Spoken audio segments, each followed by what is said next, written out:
Na'udzubillahi minasyaitonirrajim. Bismillahirrahmanirrahim. Assalamualaikum warahmatullahi wabarakatuh. Alhamdulillahil wahidil qaharil azizil ghaffaril mukawwirul laili 'alan nahar tadhkiratan li ulil qulubi wal absar tabsiratan li zawil albabi wal i'tibar.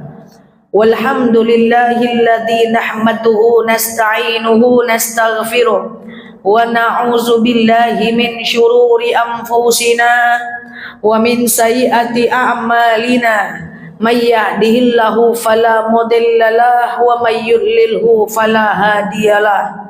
Nashhadu an la ilaha illallah, nashhadu anna Muhammadan abduhu wa rasuluh, la nabiyya ba'da amma ba'd. Kama qala Allah Ta'ala azza wa jalla fi kitabihil karim. Na'udzu billahi minasy syaithanir rajim. Bismillahirrahmanirrahim. Ya ayyatuhan nafsul mutmainnah, irji'i ila rabbiki radiyatan mardiyah, fadkhuli fi ibadi wadkhuli jannati al-ayah. Wa kama qala nabiyyuna Muhammad ibn Abdullah, man salaka tariqan yaltamisu fihi ilman sahalallahu bihi tariqan ilal jannah. Al-hadis sadaqallahul azim. Ibu-ibu yang saya sayangi karena Allah, alhamdulillah Allah hadirkan kita dalam majelis ini. Semoga siapapun kita yang hadir dalam majelis ini, insya Allah Allah sehatkan badan kita, Allah kuatkan jasad kita, Allah tambah ruh keimanan kita, Allah luaskan rezeki kita, Allah angkat segala masalah kita, Allah jauhkan kita dari orang-orang zalim, Allah matikan kita dalam keadaan husnul khatimah. Amin. Allahumma amin. Ibu-ibu semua sehat? Baik, alhamdulillah. Selanjutnya, innallaha wa malaikatahu yusalluna 'alan nabi ya ayyuhalladzina amanu sallu 'alaihi wa sallimu taslima. Selawat salam kita hadiahkan kepada baginda Rasulullah sallallahu alaihi wasallam dengan lafaz Allahumma salli ala Muhammad wa ala ali Muhammad. Ibu-ibu yang saya sayangi karena Allah, kemarin kita telah membahas amal apa saja yang dapat memperoleh syafaat, yang akan menolong kita ketika kita nanti kesulitan di yaumil akhir. Apa saja amalan yang dapat mendatangkan syafaat? Yang pertama adalah sholawat, betul? Yang kedua adalah baca Quran, betul ya? Kemudian yang ketiga adalah puasa sunnah, gitu ya. Puasa sunnah itu adalah amal-amal yang dapat memberikan syafaat. Dan nanti kalau kita puasa sunnah, maka akan ada satu pintu surga, di mana pintu surga itu akan dimasuki oleh orang-orang yang berpuasa. Nanti orang yang berpuasa akan masuk satu pintu surga, namanya surga Ar-Rayyan, ya. Oke, mau masuk pintu surga itu? Mau? Mau, iya baik. Tapi ada orang-orang yang dia bisa masuk surga dalam pintu manapun. Nah, jadi dia tinggal pilih pintu aja, ya, pintu masuk dari mana. Oke? Yuk ibu-ibu, kita lanjutkan kajian kita sore hari yang berbahagia ini. Kita akan membahas tentang keutamaan dan amalan di bulan Muharram. Lebih kurang kita akan menghadapi bulan Muharram itu tanggal 7 Juni ya, ibu-ibu ya. Bentar ya. Juli. Muharram lebih kurang tanggal 7 Juli, yaitu di hari Minggu ya. Jadi 1 Muharram itu adalah di hari Minggu. Maka sekarang kita berada di tanggal 27 Zulhijjah. Nah, bertepatan dengan 4 Juli. Maka 7 Juli bertepatan dengan tanggal 1 Muharram, yaitu tahun baru Islam. Nah, tahun baru Islam ini banyak sekali momentum sejarahnya dan banyak sekali amal yang bisa kita lakukan. Ibu-ibu yang saya sayangi karena Allah, dulu kita itu penanggalan hijriahnya, penanggalannya itu sama dengan penanggalan Masehi. Ya, ikut penanggalan Masehi seperti sekarang, Januari, Februari, Maret, April begitu ya. Lalu kemudian para sahabat mengatakan, gimana kalau kita tentukan aja yaitu tahun baru Hijriah atau tanggal 1 Muharram. Nah, waktu itu sahabat dia berbeda-beda pendapat. Ada yang mengatakan 1 Hijriah atau 1 Muharram itu diadakan saat pertama kali Rasulullah diangkat menjadi nabi. Ini menentukan penanggalannya. Paham nggak maksudnya ini? Kapan ya bagusnya tanggal 1 Muharram itu ditetapkan? Ada yang mengatakan waktu Rasulullah dilahirkan. Lalu sahabat lain berkata, kalau tanggal 1 Muharram itu ditentukan saat Rasul baru dilahirkan, maka nanti takutnya orang mengkultuskan Rasul. Kan begitu ya? Kemudian yang kedua, ada yang mengatakan gimana kalau 1 Muharram itu ditentukan saat Rasul akan diangkat jadi Rasul. Ya, 1 Muharram itu tanggal di mana Rasul menerima wahyu pertama. Nanti mengira bahwa Rasul juga akan dikultuskan. Akhirnya diambillah satu momentum sejarah. 1 Muharram itu adalah namanya tahun Hijriah. Ditetapkan dengan 1 Muharram. Kapan momentum terbaik? Momentum terbaiknya adalah saat Rasul pertama kali menginjakkan kakinya saat hijrah dari kota Mekah dan ke kota Madinah. Saya ulangi pelan-pelan. Tanggal 1 Muharram itu ditentukan dengan banyak pilihan. Dalam diskusi para sahabat, ada yang bilang 1 Muharram itu ditentukan dengan Rasul dilahirkan. Tidak jadi karena takut mengkultuskan Rasul. Ada yang mengatakan takut, ada yang mengatakan waktu Rasul diangkat menjadi Rasul. Nggak jadi karena takut juga mengkultuskan Rasul. Akhirnya ditetapkanlah 1 Muharram saat peristiwa hijrah. Jadi tanggal 1 Muharram itu adalah tanggal di mana Rasulullah menginjakkan kaki pertama kali di kota Madinah. Coba ingat, pertama kali Rasulullah dakwah di kota Mekah berapa tahun? 13 tahun. 13 tahun Rasulullah dakwah di kota Mekah, akhirnya nggak sukses, banyak gagalnya.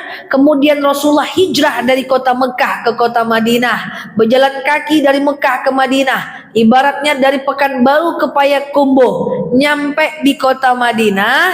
Itulah akhirnya awal kemenangan agama Islam. Jadi 1 Muharram adalah tanggal di mana Rasul pertama kali menginjakkan kakinya di kota Madinah. Makanya nama tahunnya adalah tahun Hijriah, nama tanggalnya adalah 1 Muharram. Paham? Karena hijrah. Kan gitu ya, hijriah. Jadi Rasul pertama kali hijrah dari kota Mekah ke kota Madinah. Karena Al-Quran itu turun totalnya 23 tahun. 13 tahun di Mekah namanya surat Makkiyah. 10 tahun di Madinah namanya surat Madaniyah. Dan ketika Rasul hijrah dari kota Mekah ke kota Madinah, itu 1 tahun saja Rasul berdakwah di kota Madinah, hampir semua orang sudah masuk ke dalam Islam. Ya, jadi dakwah di kota Madinah itu sangat baik. Karena orang Madinah itu sangat penurut dan tak sama dengan orang Mekah. Maka kalau ditanya kenapa dinamakan tahun baru Hijriah? Karena tahun itu adalah tahun di mana Rasul pertama kali menginjakkan kakinya ke kota Madinah. Sampai sini paham? Makanya ibu pernah nggak dengar ustadz ceramah kayak gini? Ayat ya ayyuhalladzina amanu kutiba alaikumussyam kama kutiba alal ladzina min qablikum la'allakum tattaqun. Ayat itu turun tahun kedua Hijriah. Pernah dengar kata-kata kayak gitu? Atau tahun ke-7 sebelum Hijriah. Pernah dengar kayak gitu? Nah, kalau ada kata-kata ayat ini turun adalah tahun kedua Hijriah, berarti ayat itu turun setelah 2 tahun Rasul menginjakkan kaki di kota Madinah. Gitulah ibaratnya. Ya, jadi jika ada kata-kata itu berarti setelah 2 tahun Rasulullah menginjakkan kaki ke kota Madinah. Kalau ada yang bilang ini ayat ini turun tahun ke-7 sebelum Hijriah, berarti turunnya di Mekah 7 tahun sebelum hijrah. Bingung? Tidak apa-apalah bingung soal itu. Aman aja, ya kan? Ini sekedar pengetahuan saja. Nah, apakah yang dianjurkan pada malam Muharram? Dianjurkan kita baca doa awal tahun dan akhir tahun. Jadi malam minggu, malam bermuhasabah diri dan membaca doa awal tahun, akhir tahun. Jadi kalau bisa malam Muharram itu habis Isya, sebenarnya habis Isya hari Sabtu itu udah 1 Muharram sudah.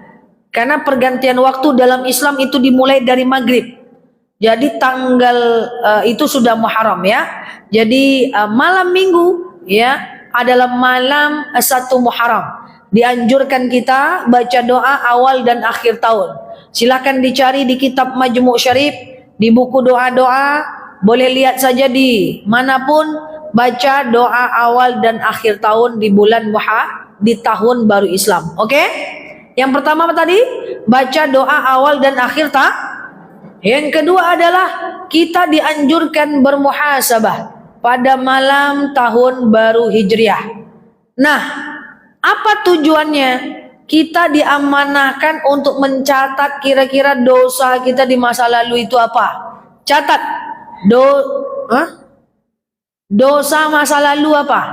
Pertama tadi baca doa awal dan akhir tahun. Kemudian yang kedua, catat dosa masa lalu. Ini wajah penuh dosa semua. Dosa masa lalu catat. Ya Allah, tahun lalu saya pernah memfitnah. Saya suka berghibah karena enak ya Allah. Suka marah-marahin suami karena dia nyebelin ya Allah. Suka marahin anak karena lain kata saya, lain yang dibuatnya ya Allah. Suka sekali gibahin teman karena dia juga ngibahin saya. Jadi enggak ya, intinya adalah catat apa dosa di masa lalu. Ya Allah, saya suka mengeluh ya Allah. Saya suka menyakiti hati orang. Saya suka menggores hati orang. Saya terlalu banyak ngomong ya Allah. Catat kekurangan masa lalu. Ya, dalam akhlak itu. Kemudian dalam ibadah, catat kekurangan masa lalu kita. Saya suka bolong-bolong solat ya Allah. Pagi saya maraton, siang saya menonton, sore saya main badminton. Ya Allah, saya tuh suka kali bolong-bolong dalam sholat. Catat tuh.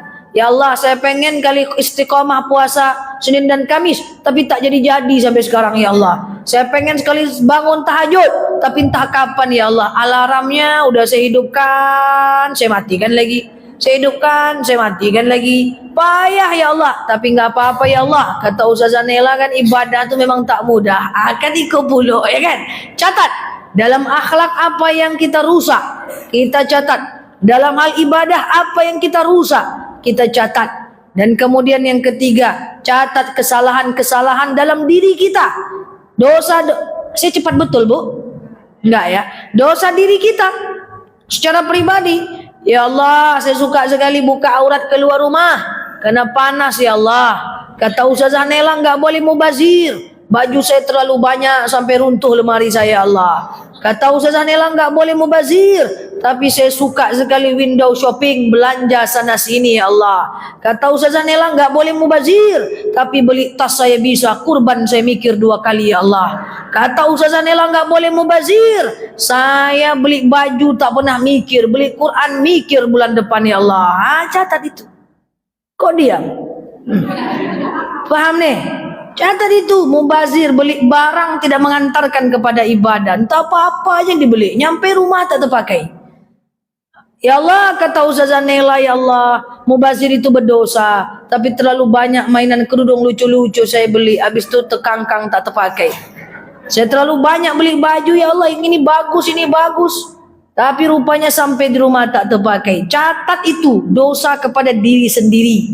Mubazir itu dosa kepada diri sendiri. Buka aurat itu dosa kepada diri sendiri. Jangan buat lagi tahun depan. Masa dari tahun ke tahun itu aja terus dosa kita, yang lain lah lagi. Kok gitu pula? Kan dosa itu terus. Kan salah itu ndak apa-apa. Tapi kalau salahnya di tahun ke tahun di situ terus kan ndak paten itu. Ya kan kalau bisa dosa itu berkurang dia. Jangan itu terus yang dibuat. Muhasabah terus. Itu juga dibuat lagi. Ngapa ada yang protes? Saya ceramah habis itu saya pulang ya. Yang pertama catat tuh kekurangan akhlak kita.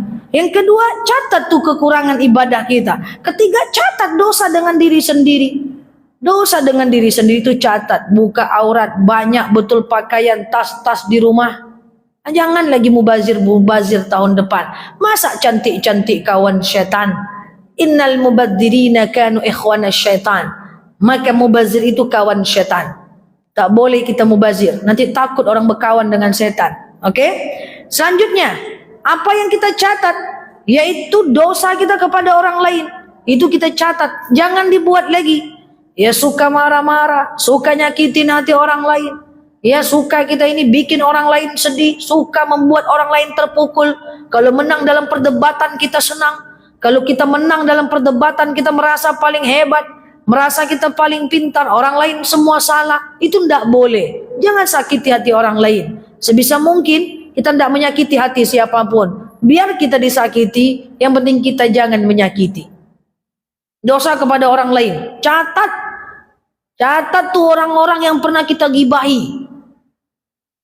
Yang pernah kita gosipkan, yang pernah kita buka aibnya, catat, segera minta maaf. Tahun depan jangan itu juga salah lagi. Tahun depan itu juga salah lagi. Oke? Deh, tadi semangat sebutkan kesalahan Leo semua. Oke? Nah itu catat. Baca doa awal dan akhir tahun, lalu kemudian catat kekurangan kita. Dan kemudian apa yang kita lakukan? Catat komitmen kita ke depan. Gak bisa gak dicatat itu. Karena qayyid uyub, ya. Catat itu. Tahun depan pokoknya saya pengen istiqomah ya Allah. Untuk tidak lagi ngomongin orang. Tahun depan ya Allah saya berusaha untuk gak nyakitin orang. Ya Allah tahun depan saya berusaha ibadahnya gak lalai. Ya Allah tahun depan saya berusaha untuk supaya bisa menyenangkan dan membahagiakan orang di sekitar saya. Itu apa keinginan di tahun depan, catat. Oke? Nah itu amalan di bulan Muharram. Doa awal tahun, akhir tahun. Catat kekurangan dan komitmen kita. Kemudian yang ketiga, selama bulan Muharram itu kalau kita bersedekah pahalanya besar. Sedekah di bulan Muharram pahala Allah naikkan dari 7.000 ke 770 kali lipat. Dalam dalil dikatakan bahwa masalul ladzina yunfiquna amwalahum fi sabilillahi kamathali habbatan ambatat sab'a sanabila fi kulli sumbulatin mi'atu habbah. Sekali kita bersedekah, Allah akan balas 700 kali lipat. Khusus di bulan Muharram Allah naikkan menjadi 70 kali lipat. Jadi 700 kali lipat kali 70 kali lipat, itulah pahala yang kita dapatkan jika sedekah di bulan Muharram. Maka khusus bulan Muharram yang tadinya sedekahnya subuh 2.000 tambah 1.000. Cocok? Jadilah, ya kan? Yang penting konsisten. Oke? Nah itu ya ibu-ibu ya. Dah udah catat? Kemudian selanjutnya udah? Sedekah itu ditambah. Suami-suami, enggak ada suami di sini ya. Suami-suami, sedekah paling besar seorang suami adalah memberi nafkah sama istrinya. Jadi pengumuman, bilang sama suaminya nanti, khusus bulan Muharram tambah jajan istrinya, supaya diberikan kelancaran rezeki dalam keluarga. Ini benar, ya, bahwa Rasulullah SAW itu menyunahkan kepada umatnya supaya menambah uang belanja keluarga. Ini benar, ini sunnah, ini tak bercanda ini benar ya, bahwa menambah uang jajan kepada istrinya. Tambahnya jangan sibuk, ya kan? Nah ini sunnah ya. Jadi ditambah ya, dimanfaatkan untuk menambah nafkah keluarga khusus di bulan Muharram. Sekali setahun pula ditambahnya. Nah gitu ya. Jadi ibu-ibu yang saya sayangi karena Allah, amalnya baca doa awal dan akhir tahun, catat kekurangan dan komitmen, perbanyak sedekah, para suami-suami tambah nafkah istrinya, tambah jajan istrinya, supaya kita menjadi berkah ya. Nanti tanggal 7 kan awal bulan tuh bang, tambah bang, kata Ustazah Nela, sedekah di bulan Muharram besar pahalanya bang, berkah rumah tangga kita bang. Tambah sikit ya kan. Nah itu betul ya, itu sunnah ya. Sunnah seorang suami untuk menambah. Tapi jangan dipotong videonya ya, bahaya ini ya. Oke, sunnah. Saya tak bilang wajib, sunnah besti. Oke. Nah selanjutnya adalah ibu-ibu yang saya sayangi karena Allah. Apa amalan di bulan Muharram? Kita disunnahkan untuk berpuasa sunnah. Puasa apa yang paling masyhur adalah puasa Asyura. Kapan puasa Asyura? Yaitu tanggal 10 Muharram. 10 Muharram. Tanggal berapa tuh ya? Nyontek dulu saya. Tanggal ya gitulah pokoknya ya. Tanggal berapa ya? 7 tanggal berapa? Tanggal 10 Muharram bertepatan dengan 1 2 3 4 5 6 7 8 9 16 Juli 2024. Jadi disunahkan kita berpuasa Asyura. Nah, gitu ya. Nah, ibu-ibu yang saya sayangi karena Allah, karena kita bertemunya nanti bulan depan lagi kan? Nggak ketemu kita menjelang tanggal 16. Jadi saya ingatkan sekarang. Puasa Asyura itu adalah puasa yang sangat dianjurkan oleh Rasulullah Shallallahu Alaihi Wasallam, dan puasa Asyura itu akan mengampunkan dosa kita setahun yang lalu.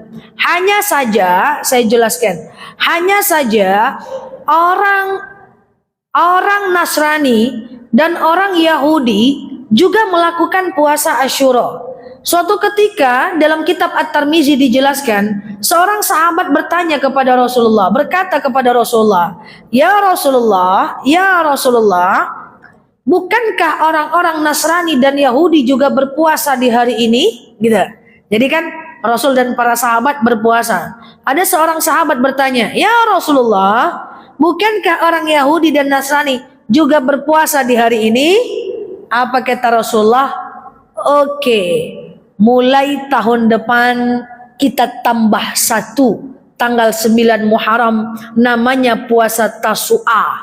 Tujuannya apa? Membedakan diri kita dari orang Yahudi. Nah, jadi kita ketemu 2 puasa yang sangat disunahkan, Tasu'a, Asyura. Tasu'a, Asyura 9, 10 Muharram, 15, 16 Juli 2024. Niatnya gimana? Sengaja aku makan sahur puasa Tasu'a lillahi ta'ala. Sengaja aku makan sahur puasa Asyura lillahi ta'ala. Nggak pakai sahur gimana? Nggak apa-apa. Cuman sayang aja kalau nggak sahur. Kita kehilangan berkah sahur. Kemudian kita kehilangan kita kehilangan doa mustajab. Jadi saat sahur itu doa mustajab. Kehilangan berkah sahur, kehilangan tempat mustajab, dan kemudian kehilangan membedakan diri kita dengan orang Yahudi. Orang Yahudi berpuasa tapi nggak sahur, supaya beda dengan dia, maka kita sahur. Jadi usahakan sahur. Banyak hadis yang menjelaskan tentang keutamaan sahur dan berkah sahur. Saran saya, tetaplah bersahur pada saat puasa Tasu'a dan Asyura. Kalau nggak sahur, puasanya sah, karena sahur bukan syarat sah puasa. Jadi kalau nggak sahur sah, cuman kita kehilangan berkah, kita kehilangan doa mustajab, kita kehilangan pembeda diri kita dari orang Yahudi. Oke, sampai sini paham? Biasanya akan muncul pertanyaan-pertanyaan beranak menurut saya ya. Ustazah, tanggal 15 itu kan hari Senin. Nah gitu-gitu terus tuh pertanyaannya itu. Nanti kami niatnya puasa Tasu'a atau puasa Senin Kamis, atau boleh digabung Ustazah dua-duanya? Jawabannya adalah tetap puasa Tasu'a saja. Kenapa? Karena ambil yang niatnya lebih limited edition.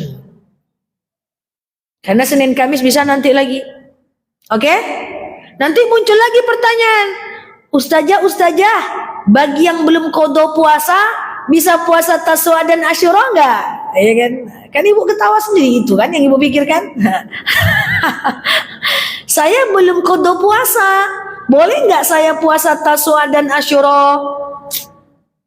Lebih mantapnya kodo dari sekarang. Kau tinggal 1-2 lagi. Kan masih tamat tanggal 9, 10 Muharram. Terus. Kalau seandainya kami baru tahu nih Ustazah, tapi belum lagi puasa kodo, tetaplah puasa Tasu'a dan Asyura. Kenapa? Karena kodo puasa masih ada waktu sampai Sya'ban. Menjelang datang bulan Ramadan masih bisa ganti puasa. Ustazah, kan lebih afdol ganti puasa dulu. Betul, lebih afdol ganti puasa dari sekarang. Tapi kalau tersasak barang tuh, lebih baguslah. Bolehlah Tasu'a Asyura dulu. Setelah itu langsung kita melakukan puasa ganti. Oke? Ustazah, boleh nggak nanti kodonya diniatkan digabung dengan Tasu'a dan Asyura? Niatnya digabung. Dia gitu-gitu pertanyaannya itu, ya. Maka jawabannya adalah satu niat, satu amal. Satu niat, satu amal. Jangan hitung-hitungan sama Allah. Ustazah, nanti kalau ada orang yang puasa Daud, sehari puasa, sehari tidak. Sehari puasa, sehari tidak. Sehari puasa, sehari tidak. Lalu terus robohlah dia ketemulah dia dengan puasa Asyura. Saya puasa Daud atau Asyura ya? Puasa Daud atau Asyura ya? Jawabannya adalah dulukan Tasu'a dan Asyura. Karena dia lebih limited edition. Kayak saya, limited edition. Ya kan? Hanya saja kalau puasa Daud itu berbenturan dengan Senin Kamis dan Yaumul Bid, benturannya Senin Kamis dan Yaumul Bid, itu tetap dulukan puasa Daud. Karena puasa Daud itu lebih di atas. Jadi kalau udah puasa Daud, nggak usah Senin Kamis, nggak usah Yaumul Bid, nggak apa-apa. Karena Daud itu di atas. Tapi kalau dia berbenturan dengan puasa tahunan, silahkan dulukan puasa tahunan. Dah? Paham? Jadi sahur niatnya sudah. Kalau nggak sahur nggak apa-apa. Cuma nanti nggak dapat manfaat sahur. Kalau belum kodo silahkan puasa sunnah, setelah itu kodo. Kalau seandainya pasang niat, cukup satu niat satu amal, jangan digabung-gabung niatnya. Kemudian apa lagi ya? Kalau puasa Daud berhenti sebentar, lalu kemudian kita puasa Tasu'a dan Asyura. Masih lama ya? Masih lama ya? Masih tanggal 15-16 Juni. Nanti hari Senin itu kan puasa Senin Kamis tanggal 15. Niatnya Tasu'a aja, nggak usah puasa Asyura. Nggak usah puasa Senin dan Kamis. Dah, itu ya, clear sampai sini. Nah, dan selanjutnya hari Muharram itu adalah hari di mana kita diamanahkan untuk perbanyak bertaubat. Jadi perbanyak zikir di bulan Muharram. Astaghfirullahalazim, alladzi la ilaha illa huwal hayyul qayyum wa atubu ilaih. Sebelum ada yang bertanya, kalau mau bertanya, kalau tak bertanya berarti udah paham. Saya sampaikan di bulan Muharram itu banyak sekali kejadian-kejadian menarik, kejadian-kejadian para nabi yang menarik, ya. Nah, ini Ibu sekedar informasi. Tidak ada amalan yang perlu dilakukan dari cerita saya ini, tetapi ini sekedar informasi saja. Di bulan Muharram itu adalah bulan di mana diterimanya taubat Nabi Adam sebelum dijatuhkan ke dunia.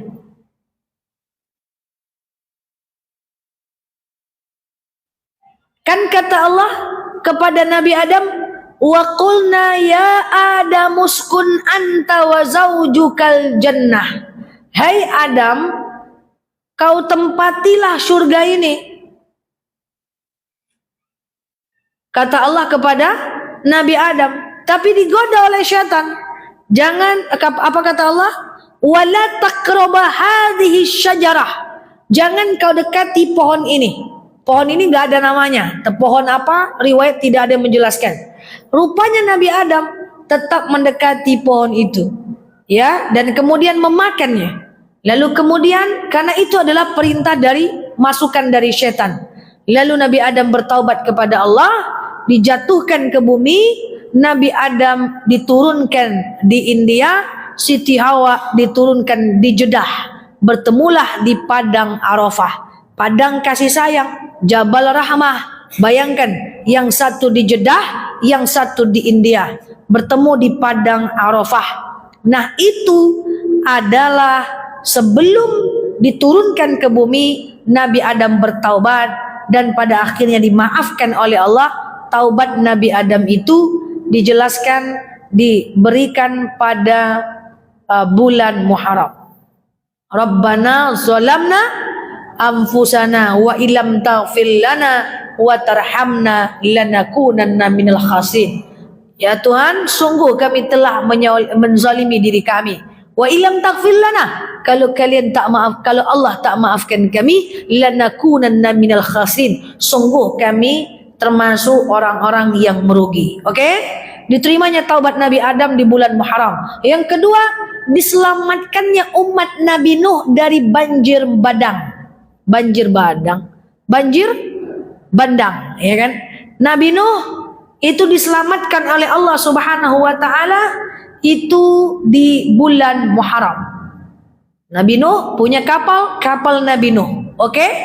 Yang ketiga, di bulan Muharram banyak sekali kisah para nabi, yaitu diselamatkannya Nabi Ibrahim dari bakar tubuh oleh Raja Namrud. Jadi Nabi Ibrahim punya musuh namanya Raja Namrud. Fir'aun punya musuh namanya Fir'aun. Nabi Musa punya musuh namanya Fir'aun. Kenapa dikatakan musuh? Karena mereka adalah kafir harbi, kafir yang memerangi agama Islam. Jadi kafir kalau dia memerangi dia musuh, kalau dia tidak memerangi dia tidak musuh. Jangan nanti dimusuhi semua orang kafir, tak boleh. Kita hanya boleh memusuhi kafir harbi saja. Jadi Nabi Musa musuhnya adalah Fir'aun. Nabi Ibrahim musuhnya adalah Raja Namrud. Nabi Muhammad musuhnya adalah si Abu. Kan memerangi agama Islam, dibunuh, ya kan? Si Abu itu Abu Lahab, Abu lah, ya kan? Jadi masing-masing nabi ini macam-macam ya. Nabi Musa pengen dibunuh, ya, kemudian Nabi Muhammad pengen dibunuh, ya, lalu kemudian Nabi Ibrahim pengen dibakar. Allah mau tunjukkan mukjizat kepada Nabi Ibrahim. Apa mukjizat kepada Nabi Ibrahim? Qulna ya narukuni bardaw wa salama ala Ibrahim. Ketika Raja Namrud membakar tubuh Ibrahim, turun mukjizat dari Allah Azza wa Jalla. Qul ya narukuni bardaw wa salama ala Ibrahim. Hai api, jadilah engkau dingin dan selamatkanlah Nabi Ibrahim. Api itu jadi dingin dia, dan itulah kejadian di bulan Muharram. Paham? Ingat nanti nih. Tadi Nabi Muhammad Nabi Adam bertaubat. Yang kedua, Nabi Nuh diselamatkan dari banjir. Yang ketiga, diselamatkannya Nabi Ibrahim dengan dari ketekanan Raja Namrud. Okey? Bakarnya Raja Namrud. Yang keempat, tahu Nabi Musa? Nabi Musa membelah lautan, ya, ketika dikejar oleh Fir'aun dan golongannya.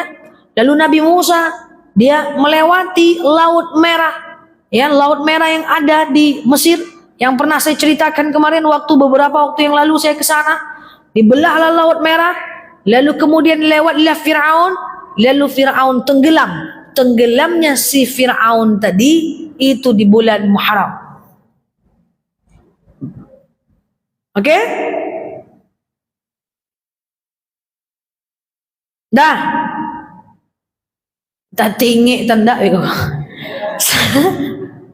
Selanjutnya adalah kejadian di bulan Muharram adalah diselamatkannya Nabi Yunus yang berada di dalam perut ikan yang sangat besar. Terkurung dia, ya, dikeluarkanlah oleh Allah dalam perut ikan. Ya, itu kejadian di bulan Muharram juga, ya, di bulan Muharram juga. Jadi para nabi-nabi itu banyak kejadian di bulan Muharram, dan termasuk Nabi Ayub. Nabi Ayub kan umatnya kena sakit karena banyak terjadi perzinahan, sodomi, laki-laki suka laki-laki, perempuan suka perempuan, gitu-gitu ya. Nah, akhirnya Allah kemudian menyiksa, ya, memberikan musibah kepada satu kampung, yaitu dengan penyakit, ya, penyakit riwayat mengatakan macam-macam, alergi lah, kista, pokoknya wabah terjadi sebagai hukuman Allah dan peringatan Allah dari musibah yang menimpa umat Nabi Ayub. Nah, jadi inilah beberapa momentum Muharram yang ini peristiwa. Jadi kalau ustaz-ustazah berdakwah, ketika beliau menyampaikan Muharram, itu sebenarnya kalau ceramahnya mau full, dia panjang. Dia bisa menarik dari perjalanan hijrah. Dia bisa menarik dari momentum para nabi. Dia bisa menarik dari amalan yang dilakukan di bulan Muharram. Panjang sebenarnya. Kok saya lanjut sampai malam gitu ceramah. Tapi yang jelas, yang paling penting, bulan Muharram itu adalah bulan di mana Rasulullah hijrah dari Mekah ke Madinah. Bulan yang diagungkan. Bulan yang terjadi banyak sejarah para nabi. Bulan di mana dimanfaatkan untuk bersedekah, memperbaiki diri, puasa Taswa, puasa Asyura, banyak istighfar, banyak bertaubat di bulan Muharram. Semoga bermanfaat. Kalau ada yang mau bertanya dalam dan luar tema silahkan. Kalau tidak, kita cukupkan. Paham, mantap. Ada? Cukup?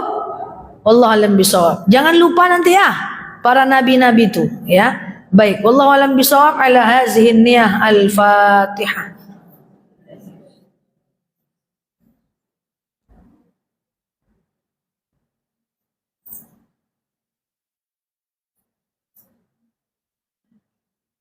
Amin ya Allah, amin ya Rahman, amin amin ya mujibah sa'ilin. Allahumma salli ala Muhammad wa ala ali Muhammad. Allahumma inna nas'aluka ridhakal jannah, na'udzubika min sakhatika wan nar. Allahumma inna nas'aluka ridhaka wal jannah wa na'udzubika min sakhatika wan nar. Allahumma inna nas'aluka salamatan fi dinina, afiyatan fi jasadina, ziyadatan fi ilmina, barakatan fi rizqina, taubatan qabla al-maut, rahmatan indal maut, maghfiratan ba'dal maut. Allahumma hawwin 'alaina fi sakaratil maut, najatan minan nari wal afwa 'indal hisab. Allahumma antas salam minkas salam wa ilaika ya'udus salam. Fahayyina rabbana bis salam wa dakhalnal jannata darus salam. Tabarakna rabbana wa ta'alaita ya hadzal jalali wal ikram.